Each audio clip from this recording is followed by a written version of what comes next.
Marie Montpetit.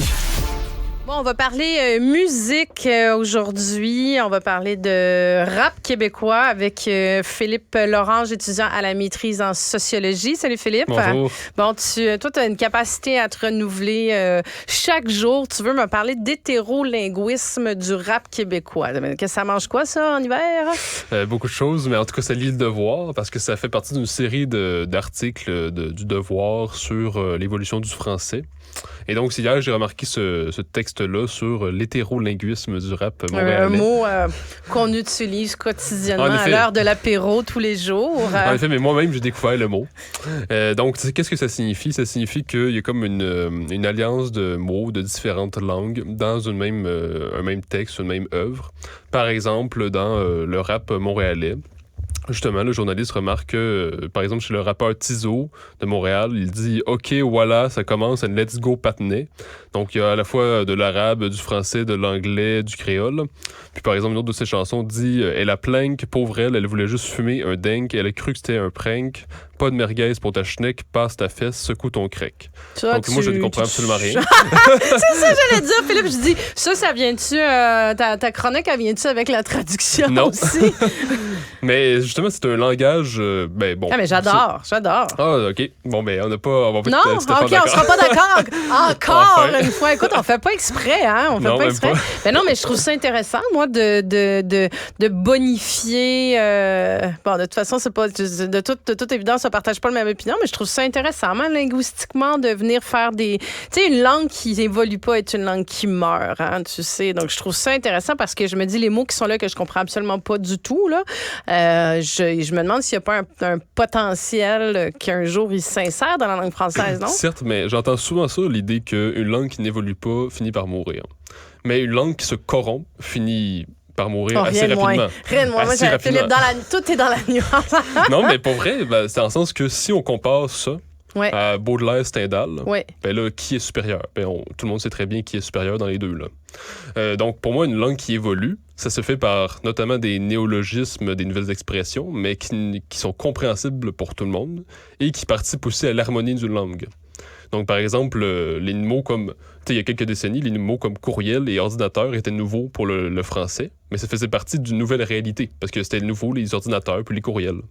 Donc, on n'a pas remplacé ça par des mots anglais ou par d'autres langues. On a inventé d'autres mots qui viennent attester d'une évolution de la langue qui s'inscrit dans une harmonie concrète d'une certaine esthétique langagière.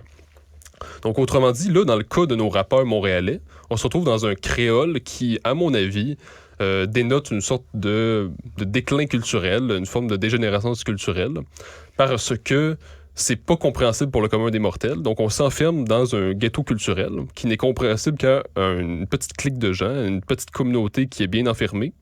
Et c'est donc un créole qui n'est pas appelé à s'universaliser, à être compris par l'ensemble de la francophonie.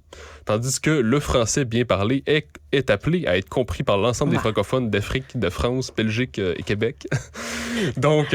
Attends, mais il y a plein de mots dans la langue française qui sont issus. Tu sais, là, je sais pas pourquoi je pense à celui-là spontanément, parce que j'ai eu une discussion sur l'étymologie du mot dernièrement, mais tu sais, par exemple, a cappella. Chanter a cappella. Là, on fait un vox pop dans la rue, là. Je veux dire, c'est pas nécessairement tout le monde qui comprend ce que veut dire le mot. Peut-être la signification, peut-être le sens, mais ce que ça veut dire comme tel, tu sais, c'est chanter je pense que ça vient de chanter à la chapelle. Donc, c'était sans orchestre. Donc, chanter a cappella, c'est que la voix, sans instrumentation derrière. Ça vient de l'italien. Est-ce que, je veux dire, c'est le premier exemple qui me vient en tête, mais dans la langue française, il y en a des dizaines de milliers qui sont issus beaucoup de l'italien, d'ailleurs, mais je pense qu'il y en a de plein de langues aussi, qu'on a même du japonais. Il y a des mots qu'on pense qui sont français à l'origine, mais qui tirent leur origine d'une autre langue, qu'on comprenait peut-être pas à l'époque non plus quand ça, tu sais, je veux dire, quand ça s'est introduit dans la langue. Donc, est-ce que tu secoues ton crec? Je sais pas c'est quoi crec. Faudrait qu'on fasse l'exercice, mais peut-être que dans 10 ans, ces mots-là, on va... Tu sais, je veux dire, à un moment donné, c'est à force de les utiliser qu'on peut les comprendre, non? Toi, tu trouves ça travestit, la langue? Oui, absolument. Mais c'est-à-dire que je comprends qu'il y a certains mots qui viennent d'ailleurs. Par exemple, l'italien dans la musique, tout ce qui est musique classique. Pourquoi c'est là? Mais parce que on sait que l'Italie a joué un rôle très important dans le développement de la musique classique. Donc, c'est normal qu'on ait gardé certains mots parce que là, on comprend l'histoire derrière ça. A cappella, forte, piano, etc. On comprend d'où ça vient. Ça vient d'un certain ancrage, d'une certaine tradition qui perdure, puis c'est normal que ça soit répandu dans les différentes langues. Puis aussi, l'Italie, c'est un pays occidental qui est proche de la France. Tu sais, il y a quand même des racines occidentales qui sont très proches. Donc, c'est pas un mélange de n'importe quoi comme dans Let's Go Pat Nig, là. Ça va un peu plus loin. Ça dérive aussi d'un art qui a été transmis par de grands pianistes, de grands musiciens. OK, je pourrais te prendre un exemple en cuisine. Là, tu vas me dire, bon, en cuisine, l'Italie est à côté de la France, mais des pâtes al dente. Je veux dire, on n'a jamais essayé de traduire ça. Puis on aurait pu, là, je sais pas pourquoi. Tu sais, dans le commun des... On utilise ça. Justement, mais l'Italie et la France, mais l'Italie et la France ont des cultures très proches aussi, quand même. Ici, des cultures quand même cousines. On va chercher un pays plus loin. Ce que je veux dire, c'est qu'on peut pas faire n'importe quel mélange, n'importe comment. Évidemment, il y a des mélanges qui peuvent être beaux. Il peut y avoir toujours des introductions de différentes langues qui peuvent apporter une beauté. Mais en même temps, on le sent rapidement quand ça fonctionne ou quand ça fonctionne pas. Tu penses? Et ben oui, mais quand on le voit justement avec le rap montréalais. Toi, Geyser. Islandais. Un geyser. Bon, ben voilà. Oui, mais c'est une histoire, justement, parce que le geyser, c'est là-bas. Du judo, un bonsaï, du sushi japonais, tu vois, mais tu sais, on les a pas traduits, ces mots-là. Écoute, il y en a. Parfois, on les a francisés à notre manière. Oui. Mais donc, justement, c'est parce que ces mots-là viennent quand même bien... En politique, on en parle souvent des apparatchiks. Justement, mais ces mots-là s'harmonisent bien dans l'harmonie. Dans tout le tout langagier français. On réussit à bien les introduire. Mais est-ce que tu penses que de façon contemporaine, tu sais, je veux dire, est-ce que c'est pas une question de recul quand ces mots-là... Tu penses pas que quand ces mots-là ont été introduits... Je veux dire, tu sais, c'est pas un mot, je pense pas qu'il y a un communiqué qui a été envoyé. Oyez, peuple francophone de la planète, nous vous informons que dorénavant, apparatchik fera partie du vocabulaire commun ou al dente. Tu sais, je sais pas comment. Ça fait toujours partie d'une histoire. Ben ça fait partie d'une histoire, mais ça devait choquer à l'époque, j'imagine, peut-être, au fur et à mesure que des mots s'ajoutaient, de se dire, ah ben là, c'est pas un mot, je sais pas, c'est pour ça que tu penses pas que c'est parce qu'on manque de recul. Parce qu'il y a un dialogue avec les cultures, il y a un dialogue avec les nations. Puis là, c'est ça que nous disent les rappeurs montréalais. Ils disent, ben là, on est en dialogue, on est ouvert sur la diversité. Ils n'arrêtent pas de dire ça. Mais en fait, ils sont pas vraiment ouverts sur la diversité. Parce que quand apparaissent les mots comme apparatchik et tout ça, ben tous les francophones finissent par comprendre. Parce qu'ils connaissent l'histoire derrière ce mot-là. Puis on comprend pourquoi on utilise ce mot-là dans tel contexte. Puis tous les francophones comprennent. Parce que les rappeurs montréalais, du moins ceux qui sont cités dans l'article, ne visent pas à être compris par l'ensemble de la francophonie. Ils font leur petit truc qui est bien enfermé sur l'île de Montréal, qui est compris par un petit groupe bien restreint. Donc, c'est un créole qui est simplement appelé à être compris par un petit groupe et qui n'est pas appelé à s'universaliser. C'est ça les différences qu'il faut voir. T'sais, c'est vrai qu'il y a des mots qui viennent d'ailleurs, mais moi, je dis souvent, il faut le voir un peu comme la perspective d'un artiste, comme Van Gogh ou Picasso. Ils ont vraiment leur perspective qu'on les reconnaît facilement.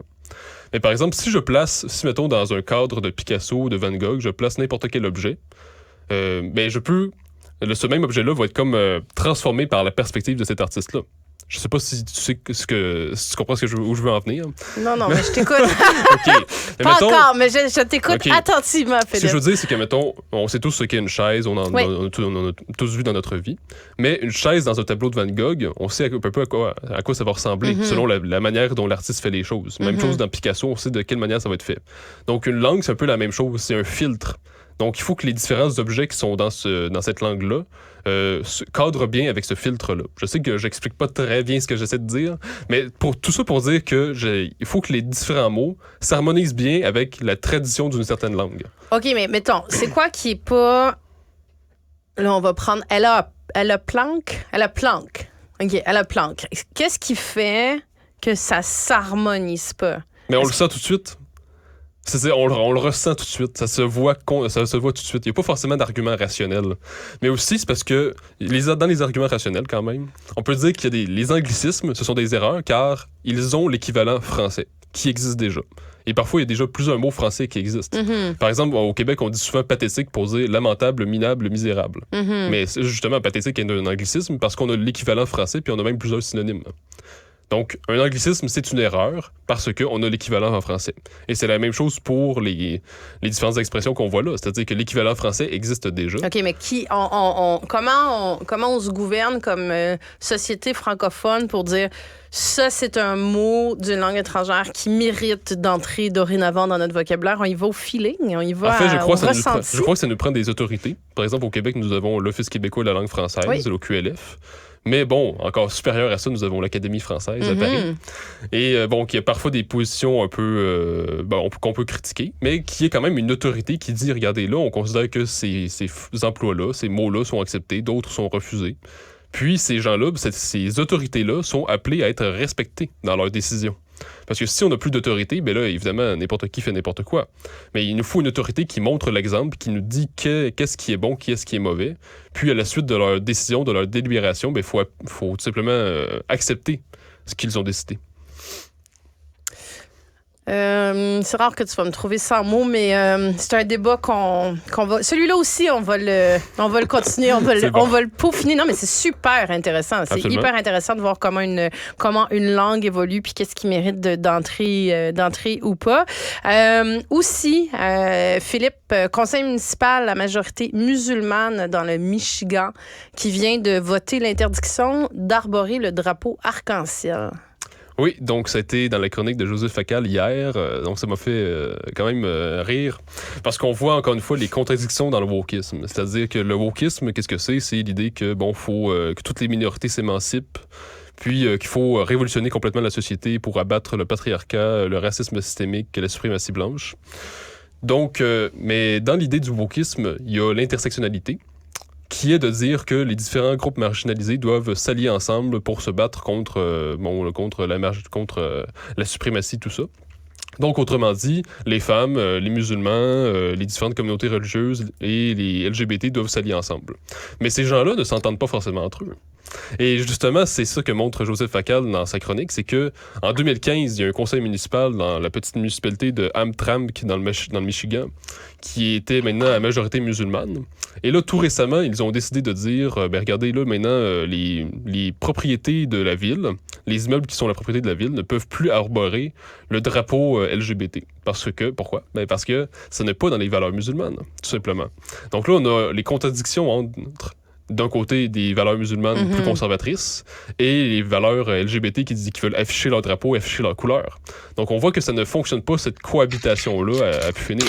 Il faut qu'à un moment donné, il y en a un des deux qui s'impose. Puis ça ne marchera pas forcément. Parce que la cohabitation ne peut pas se faire facilement. On voit là les contradictions concrètes du wokisme. Donc il faut qu'il y en ait un des deux qui gagne finalement. Là. Et dans le...